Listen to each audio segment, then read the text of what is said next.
Hello, this is sugeypopfuture, and news has just come in that NASA have selected 9 astronauts to man SpaceX's Dragon capsule and Boeing's Starliner. They will be the first astronauts to be launched from American soil since the end of the Space Shuttle program in 2011. 1 minute 15 seconds, velocity 2,900 feet per second, altitude 9 nautical miles, downrange distance 7 nautical miles. The 7 men and the 2 women will be the first astronauts to fly in the capsules developed and built by the private sector. Since 2011, NASA has relied on Russia to transport their astronauts up into space. What I'm trying to say is, we need your help!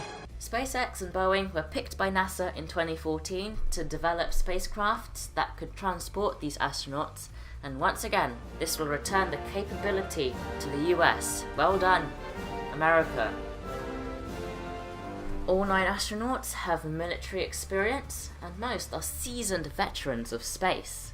Chris Ferguson, who is a former NASA astronaut, has worked with Boeing over the past few years and will fly as a private astronaut. So technically he is not employed by NASA, but employed by Boeing, even though he has worked for NASA in his career. Ferguson will fly with NASA astronauts Eric Boe and Nicole Mann, and this will also be man's first mission to space. No, not man's first mission. Man as in the person. No? Do you get it? Never mind. So, piloting the Starliner will be Eric Boe, who grew up in Florida. Nope, he was born in Florida, grew up in Atlanta, and he began his career in the Space Force. The Space Force. The Air Force. The Space Force is a topic for another video. He began his career with the Air Force, and he was a fighter pilot and test pilot. And while during his career at the Air Force, he flew in 55 combat missions over Iraq, and he was selected by NASA to be an astronaut in 2000. He flew on the Space Shuttle Endeavour mission on 2008 and on a Space Shuttle Discovery mission in 2011. Nicole Mann was born in California and was a lieutenant colonel for the Marine Corps. It's not colonel, it's colonel. So he was a lieutenant colonel for the Marine Corps.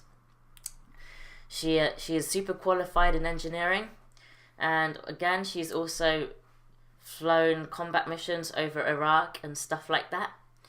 She was selected by NASA to be an astronaut in 2013. Chris Ferguson, a Philadelphia native, served as a US Navy captain. US Navy captain. I wasn't supposed to say Navy twice. He was just a US Navy captain, and then he joined NASA in 1998. He has logged more than 40 days in space, including 3 shuttle missions. He also commanded the final Space Shuttle mission in 2011 after retiring from NASA in that same year. Since 2011, he has worked with Boeing to develop and test the Starliner spacecraft. So, those are the worthy people who will be piloting the Boeing Starliner. What about SpaceX's Dragon capsule? As far as we know, only 2 NASA astronauts have been selected to ride the Dragon. We could ride the Dragon for the reals! That includes Bob Behnken. He is a native of Missouri, and he again started off his career in the Air Force being a colonel, and he's also super qualified in engineering. He was selected by NASA in 2000 and served as the agency's chief astronaut between 2012 and 2015. He flew on several Space Shuttle missions in 2008 and 2010, and he's also performed 6 spacewalks, totaling nearly 40 hours. The next NASA astronaut will be Doug, or is it Doug? Or Doug? It's I'm gonna say Daug. No, I can't. No. It's Doog. I'm gonna say Doog. Doog Hurley. Hurley's hometown is in Appalachian, some American name in New York, and he has served 24 years in the U.S. Marine Corps as a fighter pilot and test pilot. He began his career at NASA in 2000 and piloted 2 Space Shuttle missions, one on Endeavour in 2009 and the final shuttle mission on Atlantis in 2011. So the Dragon spacecraft will be launched by SpaceX's Falcon 9, which has been launching unmanned Dragon spacecraft for cargo missions since 2012. And Boeing Starliner will be launched on board the United Launch Alliance's Atlas V rocket. And this will be the Boeing Starliner's first mission. So it doesn't mean it's not safe. It has gone through lots of testing and stuff like that, but this will be its first mission. So that wraps it up for today's episode. It is fascinating to see how America will once again launch astronauts up into space. But it does bring up a question. Why is NASA heavily relying on private companies?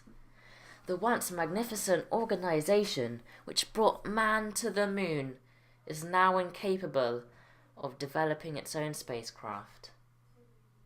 I know it's sad.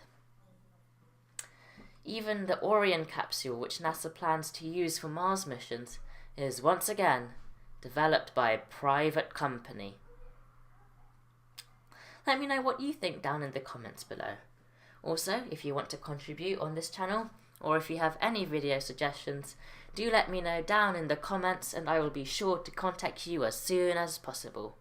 But for now, I'd like to thank you very much for watching, and do remember to like and subscribe, and I will see you all in the near future. Bye bye.